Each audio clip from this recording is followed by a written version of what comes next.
दरम्यान रामदास कदम आणि नवाब मलिक यांच्याबद्दल देवेंद्र फडणवीस यांनी आपली भूमिका स्पष्ट केलेली आहे। रामदास कदमांनी वारंवार भाजपवर टीका करू नये, आम्ही ही माणसं आहोत, आम्हालाही भावना आहेत, मी कदमांबद्दल मुख्यमंत्र्यांशी बोलणार आहे असं फडणवीस म्हणाले। तर मलिकांबद्दल माझी भूमिका याआधीही सांगितली आहे असं थेट उत्तर फडणवीसांनी दिलं।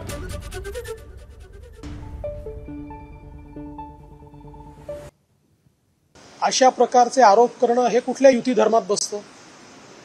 त्यामुळे जर रामदास भाईंचं काही म्हणणं असेल तर त्यांनी अंतर्गत ते मांडलं पाहिजे। अशा प्रकारे प्रत्येक वेळी भाजपच्या नेत्यांना वेठीस धरणं यातनं मला असं वाटतं की एक चांगली भावना तयार होत नाही। तथापि भाईंचं काय म्हणणं आहे मी समजून घेईन आणि त्यातनं मार्ग काढायचा प्रयत्न करतो।